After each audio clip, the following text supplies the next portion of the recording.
The moment you've been dreading has finally come. It's time to write your letters of intent, but you don't know where to start. Don't worry, because today I'll be sharing with you a few tips that will help you write exceptional letters of intent. And I'll also be sharing examples of actual letters of intent that I utilized during my residency application process.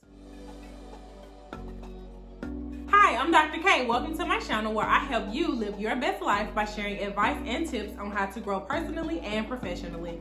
When it comes to your residency applications, having quality letters of intent is one of the most important pieces of the puzzle, but it is also one of the most challenging parts of the application process. Well, aside from the interviews, of course. But I know for myself anyway, when it came to writing the letters of intent, I struggled and procrastinated to the end. So I wanted to share some examples of my own letters of intent to highlight, of course, portions of the letter, but as well show examples and comparisons and how I changed those letters to fit specific programs. Before I dive into actually showing you guys examples of my letters of intent, I do want to point out that your letter of intent is meant to be your opportunity to sell yourself. Of course, you want to express your interest in the program, but it's really a place where you can highlight things about yourself, your accomplishments, your leadership roles, anything that may not necessarily stand out easily by looking at a CV or reading your letters of recommendation. This is your place to do so. So don't sell yourself short and not include and highlight the things that really stand out about you and your accomplishments. Okay, we're now looking at examples of letters of intent that I utilize for my pharmacy residency applications. I selected two letters that were a bit different because of the type of program that I was applying to, and I chose these mainly to highlight how I was able to make changes to my letter of intent to be specific for each program. I'm not sure if this is something that I've mentioned already. If I have, I definitely want to take time to reiterate this point, and that is the importance of making sure that you do have specific letters that are for each program. You don't want to send out a blanket letter for all programs because that is obvious and that shows that you are being lazy for one, but that also they question whether or not you've done your research and whether or not you truly are interested in that program, because you can't speak about specifics that really drew in your attention. I'm not going to spend a lot of time on the layout itself, but more so really addressing the content. You can find examples of CVs online that address the layout as far as that's concerned. So diving right in to the first paragraph, the first line of the paragraph, I am expressing my interest in pursuing a PGY1 pharmacy residency. On the left side, you'll see that it's a PGY1 pharmacy practice residency, and I listed the site, the name of the location. On the right side, the program was actually a PGY1 managed care pharmacy residency, and again, I listed the institution where the residency was located. Going on to the next sentence, I included a brief statement about the research that I did to find out about the program and meeting with anyone at mid-year that I may have met with. On the right side, I actually did specifically include someone's name that I spoke with at the meeting. And that's definitely a good idea to do so if you can, if you did interact with someone, even if it was via email, and you were able to ask questions and engage with them. It is important to list that because it does show that you have been intentional about doing your research about the program and that you remembered who you spoke with. They may not remember that interaction with you, but you do remember interacting with them. Next, I briefly mentioned my career goals, which on the left side, it was pursuing board certified ambulatory care, becoming a board certified ambulatory care pharmacist. On the right side, I left it a little bit more general and just said board certified clinical pharmacist. One thing I do want to point out is with the managed care pharmacy residency, it did have a ambulatory care track.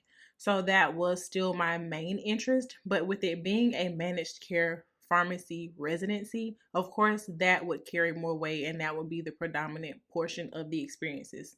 So I didn't want to put ambulatory care there because I didn't want to box myself in or be too specific where they would then question whether or not I was truly interested in the managed care component of the program.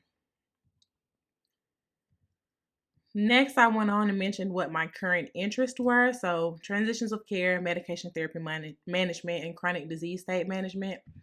You'll notice on the right side with the managed care program, I made a slight change here by mentioning that I was interested in formulary management as well, because that is something that comes more with managed care. You'll have those types of experiences in the ambulatory care setting, but it's really more of an emphasis in managed care just because of the type of program it is. So I made that small change there to again incorporate components of that residency program so they would know that I was interested in that as well. Moving on to the next paragraph.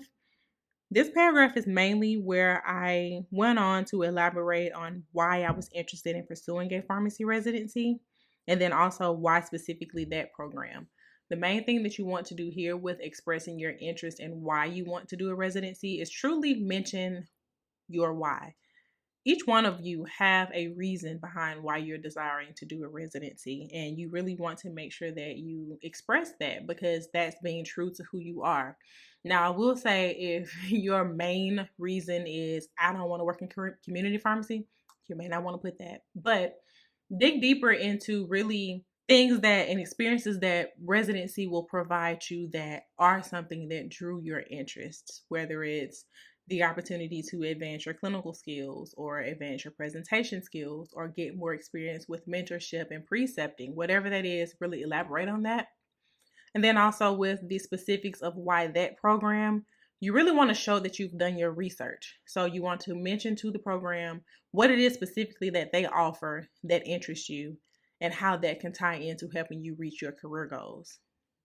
Here in this letter, I did briefly mention some of the specifics, such as the wellness screenings and anticoagulation management and medication use evaluations that were things that were listed that the program would require of you, which honestly, most residencies are going to do so in some capacity, especially with the medication use evaluation. Now, the anticoagulation management was something specific for this program because, again, it was ambulatory care. On the right side, I had to elaborate a bit more on the managed care component and what made me interested there. So I did say I was interested in ambulatory care. I did not shy away from that because, again, that was my interest, and this program did offer an ambulatory care track. However, I do understand the importance and need for managed care in healthcare because of the financial crisis and things that we face. Oopsie, hold on. Okay. Because of the financial crisis and the issues that we face in healthcare when it comes to money and budgets, the reality is that is a burden and that is an issue. And no matter how great you are as a clinician, and no matter what pharmacotherapy that you choose for this patient, if they can't afford it, then that's a problem. And so I wanted to mention that in my experience as a pharmacist, I realized that more than I did as a student. And so now it helped spark my interest in this area, which really was a true statement. One thing I can say that I could have done a bit different or a little better here in expressing my reasons for doing a residency was to be more specific and state some of the goals that I had that I would have wanted to get out of doing a residency. I did get questions like that in interviews as far as what my specific goals were and things I wanted to accomplish in residency. And I could have included that here in some way to really make it be more specific than me just saying I want to be a part of an interdisciplinary team and advance my clinical skills. Of course, that was a part of it. But one thing that I did desire was to get more opportunity with precepting and mentoring students. And so I could have elaborated on that a bit more in this paragraph, but I did not do so. Okay, the third paragraph is where I mention my clinical skills and the things that I've done and experienced that would help make me a great residency candidate. So in my case, again, I had been working as a pharmacist for a few years at this point, and I did elaborate and mention things about that experience in the community setting, but then I had also done some teaching at a community college where for the pharmacy technician program. So that was something different and unique that many residents or residency candidates may not have. Also mentioned some of my volunteer experience that was very clinical. I will say here that this wasn't a paragraph to focus on volunteer service or community service, but because that particular community outreach event was very clinical based, I did feel like it was appropriate to list that in this paragraph. The main key here is you really want to use this to sell yourself and highlight the things that you've accomplished and experienced either on rotations or in clinical practice settings. If you are working, that will help you become a exceptional resident. I did mainly focus on the clinical aspect and then the teaching experience, mainly because it did help me grow and evolve and improve my written and verbal communication skills. And so I was specific and gave examples of really not only the experiences that I had, but what about that experience specifically helped me in something that will be a requirement in residency. One thing with residency is that you have to do a lot of presentations. You also have to write a, what is it called? Your research paper, like your project. You have to do an actual written write up on that. And so, plus simple things like writing and documenting in charts. So, this was a skill that I had experience in that helped me improve in that area. I also went on to elaborate again, expressing my interest in board certification. On the right side, I really didn't say a whole lot different there because all of those experiences are the same. Like this paragraph was me primarily expressing my skills, my experiences, and how it could help me be a better resident. So that's really not going to change much regardless of the type of program that I was applying to. One last thing I want to mention about expressing your skills is really think about the task that you'll have to accomplish during residency and what some of the challenges are that you may have to face and align your skills and experiences with that. So, if one of the challenges is time management, what have you experienced that will help you now be able to better manage your time? For me, it really was the component of communication and verbal presentation skills. I knew that was something that would be a requirement in residency, and so I wanted to highlight that my experience teaching definitely helped me grow in that area. So, really try to pair the two together. And then the last paragraph, I utilize this paragraph mainly to highlight something unique or specific about myself that helped me stand out amongst my peers and other candidates, but also it gave an opportunity to highlight a role in leadership. And so, if you've had an opportunity like that, whether it be leadership, community service, research, anything that may be something that could possibly help set you aside or set you apart from someone else, you really want to make sure that you address that. Depending on what it is, some may say that you don't have to designate a full paragraph just for that. But for me specifically with this example, I felt like I needed to because I needed to be able to really explain and show what the impact of that was. My CV, of course, it was listed there, but you can't understand the impact and time that was put into that and the long-term benefit that occurred long after I was done being a student that came with that experience. And so I utilized this paragraph mainly to express that. It was something that was a community service event, but it was also linked to my role as a leader in SNAFA. It also awarded me a United States Public Health Service Award. So that was not something small. That was actually a public award. It wasn't something simple. So I wanted to make sure that that was highlighted.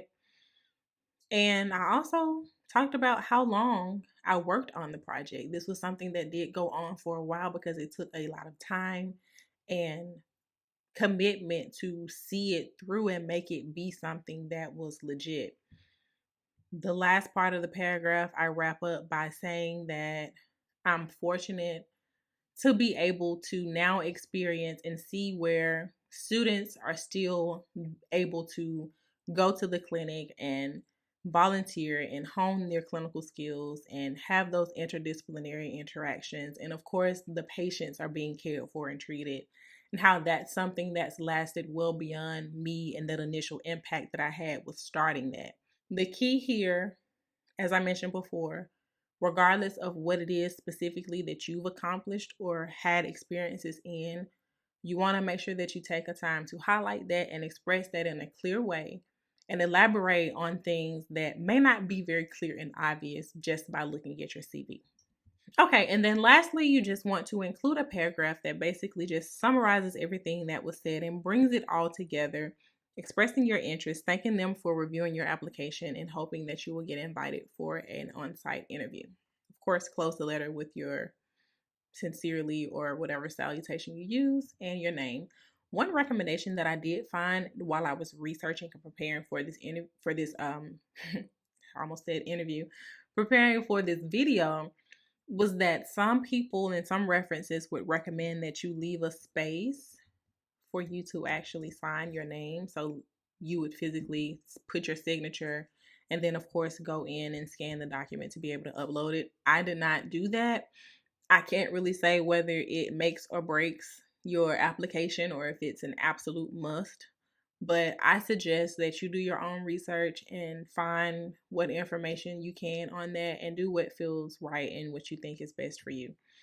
Okay, so now that we have reviewed examples of my letters of intent, I do hope that that really helped you guys and really gave some behind the scenes examples of ways that you can make changes to your letters so that they will be unique for each specific program that you apply to. Just to wrap the video up, again, I want to remind you that your letters of intent are meant to be your opportunity to sell yourself. So please make sure that you do so and articulate yourself well. With that being said, sell yourself, but don't come across cocky. It's a fine line there. You don't want to tread on the wrong side of that line. Aside from your letters of intent being your opportunity to sell yourself, your letters of intent are also your opportunity to express your writing skills and display that. Because of that, I definitely encourage you to seek out all the people that you can to proofread those letters: professors, mentors, friends, family, anybody that you can that is willing and capable, of course, to read the letter and give you feedback on things that you can do differently, content-wise, layout-wise, grammatical errors, sentence structure, whole nine. Get as many eyes on it as you possibly can. All right, that's all I have for you guys today. I hope that you found this video useful. If so, please make sure you give me a thumbs up and also share this video with someone else that may find the information I shared today beneficial. If you have not already and you like the channel, please make sure you subscribe and hit the notification bell so you won't miss out when I upload new videos. Also, check out the playlist where there are other videos related to the pharmacy residency application process. I share a bit of my story and also give other tips and advice to help you guys along the way. And till next time, peace.